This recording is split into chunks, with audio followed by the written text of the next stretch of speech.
Guys, on est sur une nouvelle vidéo et aujourd'hui, c'est la partie 2 de la vidéo que j'ai faite récemment intitulée Comment j'ai appris à connaître Dieu par moi-même. Alors, j'ai un peu fait le résumé pour vous dire que quand je parle de ça, en fait, c'est pas pour dire qu'il y a un point de perfection où on attend, mais je parle plutôt de quitter d'un état de bébé spirituel et mûrir dans la foi, ne plus dépendre uniquement, quand je dis ça ne veut pas dire que vos pasteurs n'auront plus besoin de prier pour vous ou de ne plus aller à l'église le dimanche. Non, non, non, non.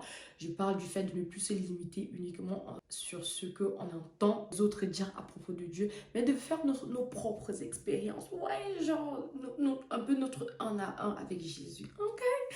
Du coup, voilà, aujourd'hui c'est la partie du et si vous avez regardé cette vidéo-là, je vous ai dit que dans cette vidéo, j'entrerai plus en détail sur réellement le comment j'ai appris à connaître Dieu par moi-même. Alors, je ne sais pas s'il existe des contextes bibliques pour ça, mais moi, je vous parle de ma propre expérience personnelle, ok?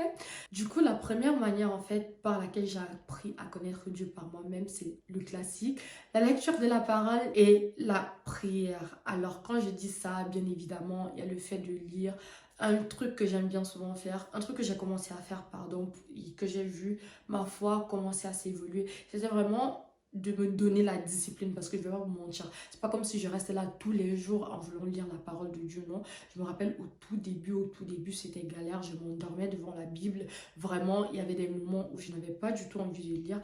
Mais à partir du moment où j'ai commencé à avoir cette discipline, cette routine, j'ai rarement passé des jours sans ouvrir ma Bible et j'ai aussi vu que ça fait pousser ma foi.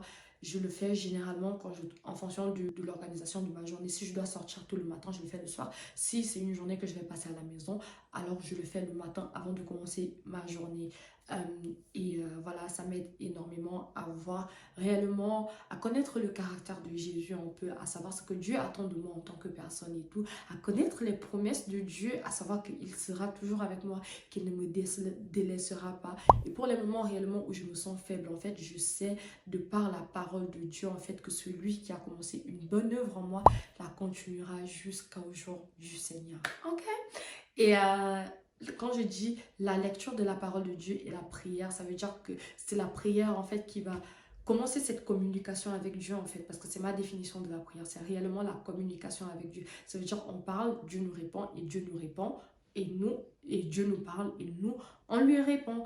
Du coup, en fait, la prière aussi, c'est pas la prière qu'on peut demander l'intelligence au Saint-Esprit de comprendre réellement ce qui est dans sa parole, parce que parfois on va juste lire les mots et on ne va pas forcément comprendre le sens ou bien le contexte. Mais quand on demande à Dieu, il donne volontairement l'intelligence et la sagesse à ceux qui le demandent. Ok?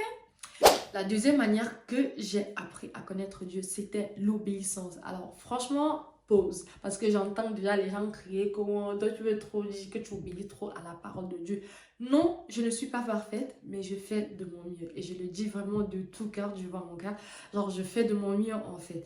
Et ce n'est pas toujours facile d'obéir au Seigneur et tout, mais quand on prend cet acte de foi, parce que une chose que la parole de Dieu a aussi fait en moi, c'est vraiment fortifier ma foi. Quand je regarde les histoires des autres comme David, les histoires des gens comme Marie et tout, je me dis, ok, like Jesus, come on. Genre, si tu as fait ça avec eux, tu vas pas me délaisser, tu vois. Genre, du coup, ça pousse ma foi, en fait. Et c'est par la foi qu'on obéit au Seigneur. Parce qu'avant d'obéir, en fait, on ne sait pas réellement ce qui va se produire. Si Dieu te dit, par exemple, paye ta dîme et tout, et je te bénirai, c'est par la foi que tu obéis, c'est par la foi que tu payes ta dîme et tout, en sachant que le Seigneur va te bénir au travers de cet acte de foi. Du coup, l'obéissance m'a appris à connaître Dieu, à savoir que sa parole est réellement réelle et ses promesses s'accomplissent dans nos vies en fait. Je parle de ça en termes de dîme et même en termes de relation, genre si le Seigneur me dit cette relation-là, like girl, I don't feel it et tout. Genre ça va me piquer quelque part. Je me souviens, il y a eu deux relations particulières comme ça où God was like, girl, I am not feeling that. Et où j'étais là genre, ok Seigneur, je commence à m'attacher à cette personne, mais par obéissance et tout, je vais prendre mes distances en fait, surtout que je vois que ça ne me conduit pas vers le chemin que tu aimerais pour moi. Donc voilà, l'obéissance. Parce qu'au final, si on n'obéit pas aussi, tu ne peux jamais savoir si Dieu dit la vérité, si tu ne prends pas cet acte de foi-là pour découvrir ce qu'il y a derrière sa parole, quoi. Donc voilà, l'obéissance, c'est la deuxième manière par laquelle j'ai appris à connaître Dieu, à connaître son intégrité, à connaître que sa parole est vraie et qu'il ne faillit, qu'il n'échoue jamais à sa parole, quoi. Donc voilà. La troisième manière pour moi personnellement, c'était par le service.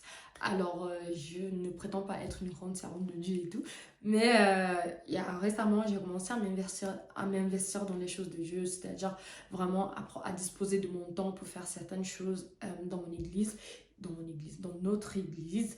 Et je vois vraiment la différence dans le sens où c'est différent en fait quand quand tu es confortable chez toi et tout à regarder un live stream et et tu ne réalises pas les réalités de ça en fait parce que derrière le live stream que tu regardes il y a quelqu'un qui doit faire le budget pour ta caméra, il y a quelqu'un en fait qui doit organiser, qui doit venir plus tôt pour que tout cela fonctionne, il y a il y a des gens qui doivent cotiser pour même avoir cette caméra en fait, il y a quelqu'un qui doit penser à tout ce fonctionnement là.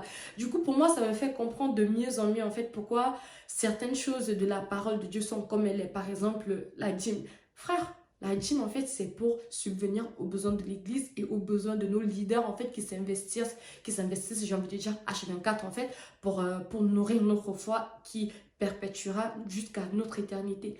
Donc, du coup, vraiment m'investir pour les choses de Dieu, en fait. Peut-être pas tout, et j'ai encore énormément de progrès à faire, mais dans l'ensemble, en fait, ce sont ces trois choses, en fait, jusqu'ici, qui me font connaître Dieu réellement dans son caractère, dans ses capacités de management et tout, dans son organisation, voilà. Et parfois dans son jugement et tout, quoi. Donc, voilà. Du coup, j'espère que cette vidéo vous a plu, j'espère qu'elle vous a aidé. Si c'est le cas, n'oubliez pas de liker. Dites-moi en commentaire car j'aimerais bien savoir vos expériences personnelles et tout. Est-ce que vous en êtes où avec votre foi? Est-ce que vous êtes chrétien? Est-ce que vous venez de commencer dans la foi? Est-ce qu'il y a des choses que vous voyez que vous aimeriez améliorer et tout? Ou est-ce qu'il y a des choses qui vous font connaître Dieu de façon personnelle et tout? Et voilà, j'aimerais bien vous lire. Pour les jours où je ne suis pas sur YouTube, vous pouvez me retrouver sur Instagram. Je mettrai le lien en description. Et voilà, merci infiniment d'avoir regardé jusqu'ici. Je me réjouis infiniment de vous retrouver dans ma prochaine vidéo. And until next time, people, stay blessed. Mouah!